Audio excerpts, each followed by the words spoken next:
Bom dia, boa tarde, boa noite. Eu não sei que horas que você está vendo esse vídeo. Aqui é o professor Marcelo Lasno, eu sou do Instituto Lasno e agora a gente vai ver uma série de doenças que acontecem com a espécie humana e, particularmente, nesse primeiro vídeo, vamos ver sobre viroses. Tá aí o vírus. Vírus é um organismo extremamente polêmico, do qual se duvida inclusive se é vivo ou não. O que vocês estão vendo aqui é um aumento absurdo usando microscopia eletrônica, a única que consegue revelar os vírus, e as cores são cores fantasia, uma vez que o microscópio eletrônico não usa cores. Existe uma enormidade de doenças causadas por vírus. Aliás, todos eles são parasitas. Aqui a gente tem uma estimativa de óbitos de cada uma das viroses que acometem a espécie humana. Então, a campeã de óbitos apontada aqui tem a varíola, uma doença que já está erradicada desde 1980, mas houve 300 milhões de óbitos, seguido pelo sarampo, tá, até 1963, com 200 milhões de óbitos. Aqui vocês estão vendo a AIDS com 30 milhões e aqui empatados a peste negra e a a gripe espanhola, ambas com 75 milhões de mortes pelo mundo.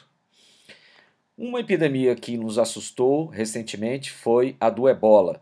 Ebola é um vírus, provavelmente de origem africana, que ocasionou uma espécie de um frisson epidemiológico pelo mundo, com medo desse vírus se espalhar pelo planeta. Está aqui o vírus, é um vírus de RNA, possui um envelope, tá vendo aqui, ó, com membrana, né, lipoproteica, e um genoma que contém apenas 4 genes, mas esses 4 genes fazem um certo. Na verdade, assim, não é que ele tenha 4 genes, tem 4 genes que estão ligados com a parasitose especificamente. Muito pouco, mas típico dos vírus que não tem um genoma muito extenso. Aqui, provavelmente, como surgiu, como foi o fluxo da transmissão do ebola no mundo. Vocês vejam aqui que provavelmente ele é originário dos morcegos, que passaram para porcos e então contaminaram os primeiros humanos, e aí, a partir daí, ocorre uma transmissão homem a homem.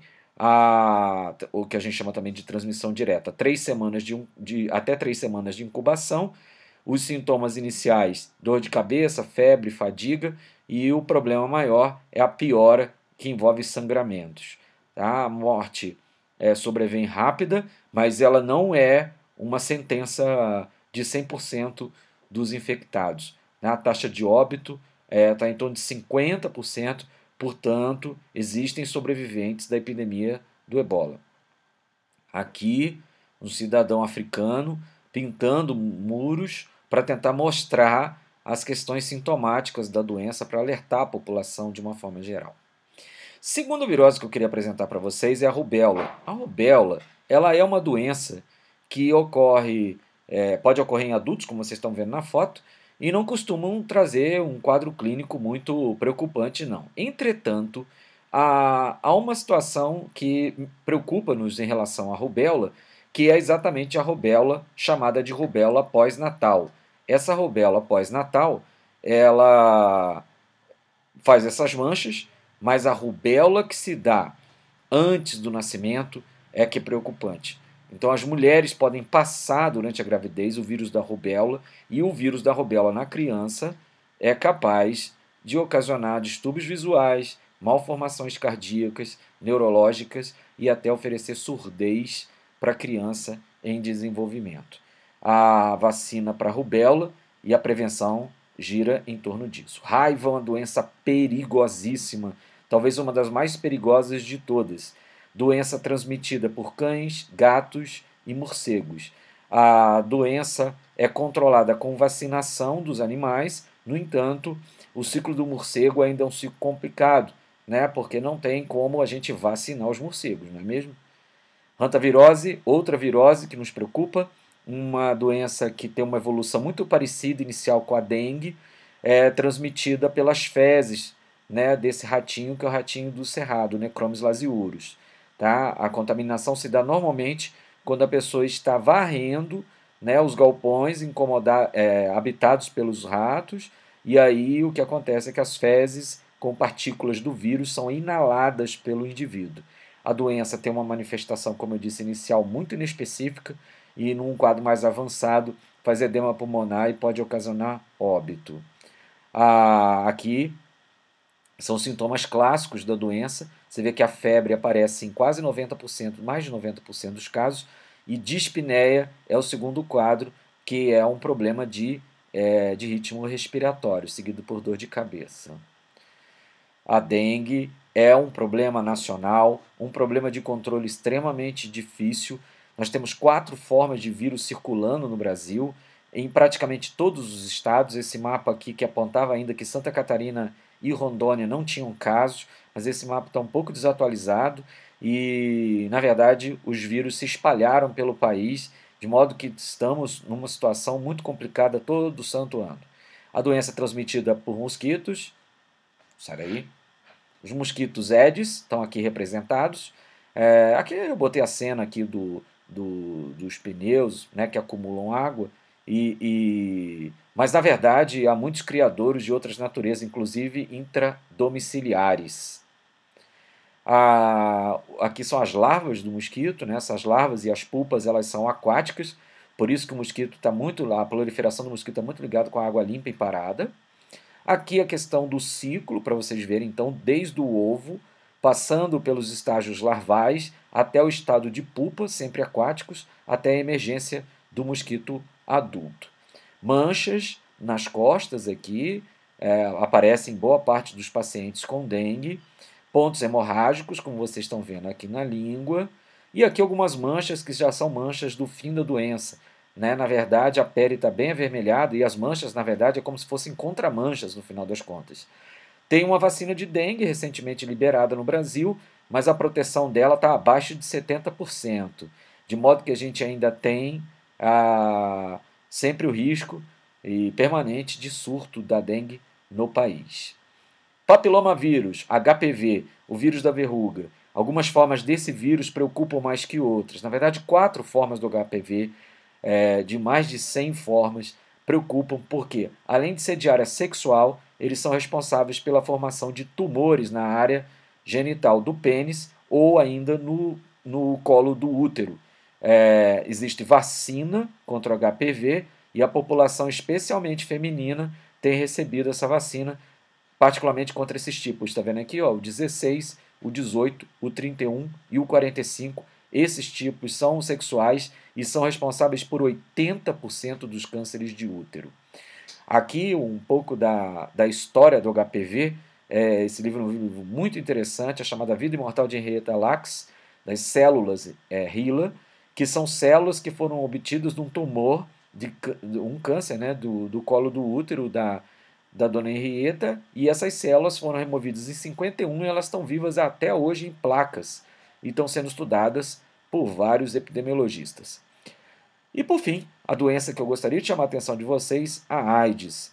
Uma doença que hoje remontamos à década de 30, mas que explodiu nos anos 80, aparecendo em 82 aqui no Brasil. Em 83, a gente fez a identificação do vírus finalmente, né, pelo Yves Montagnier, o francês. Em 85 surge o primeiro exame de detecção. Você vê que desde 79 até 85 não havia como detectar o vírus. Em 87, a primeira droga específica contra o HIV, que é o causador da doença, o AZT. E em 96 surge o coquetel, que realmente revolucionou o tratamento. Tudo indica que a origem, apesar de uma série de outras propostas, tudo indica que a origem do vírus da AIDS é, de fato, os grupos de macacos, alguns grupos de macacos da África Central. Aqui está remetido ao final da década de 50, mas já há teorias fortes dizendo que esse vírus já circulava na década de 30. A doença começou com um rótulo muito ruim, né, dizendo que era perfil da doença ser homossexual, particularmente masculino, ou usuários de drogas, chegando a doença a ser chamada de GRID, né, que seria uma imunodeficiência relacionada a gays, e depois popularizada na imprensa com o nome de câncer gay. Os americanos acabaram divulgando uma substituição de nome, tentando ampliar um pouco esse grupo de risco, a doença dos 5Hs, que colocavam não só os homossexuais, mas usuários de drogas injetáveis, como os usuários de heroína, mas também, de modo muito, eu diria, racista, né, colocaram os haitianos como também grupo de risco para a doença, os hemofílicos e as hookers, que são as prostitutas.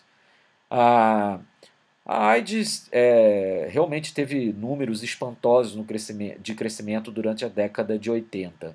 Existe um trabalho tentando escolher o paciente zero, e o Gaetan Dugas, um canadense,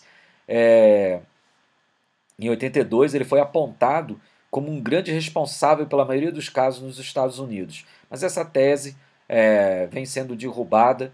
O senhor Dugas já faleceu no ano de 84. As vítimas famosas começaram a aparecer. Uma das primeiras vítimas famosas mundiais que morreram de AIDS foi o Michel Foucault, Paul Michel Foucault, um filósofo francês importantíssimo do estruturalismo, que tanto escreveu sobre uma diversidade absurda de temas durante o século XX.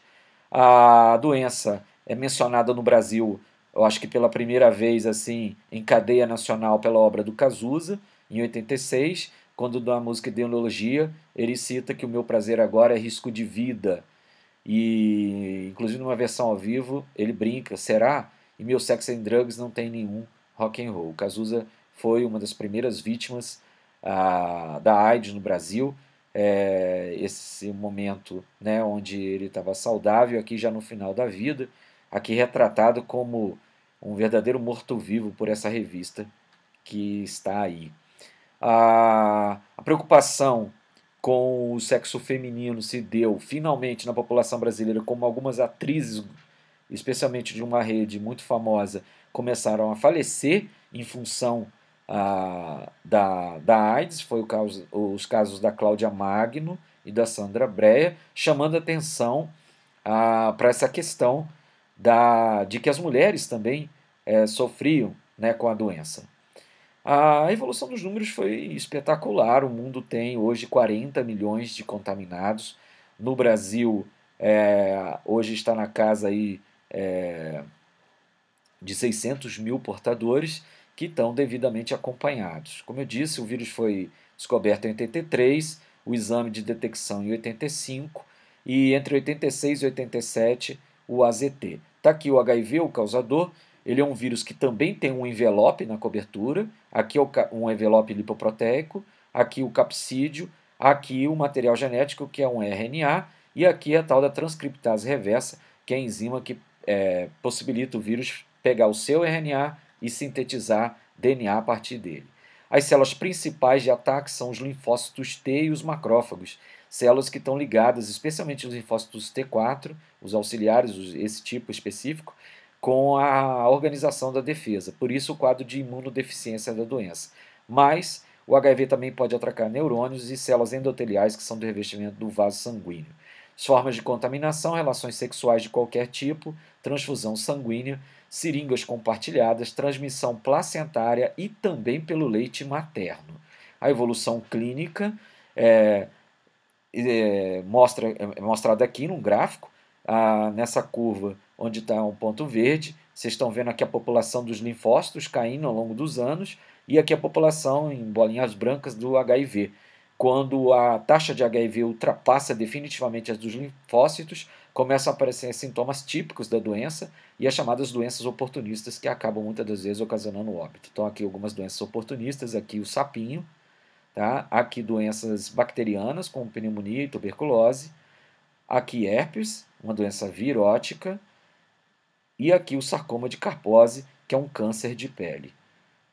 Hoje, a doença é remediada com esquemas de drogas, de 2 ou 3 drogas, os chamados coquetéis, que tem realmente propiciado um número, uma certa segurança no estado de saúde do paciente, fazendo com que alguns, inclusive, consigam viver normalmente à base dos remédios. É isso aí, pessoal. Eu fui!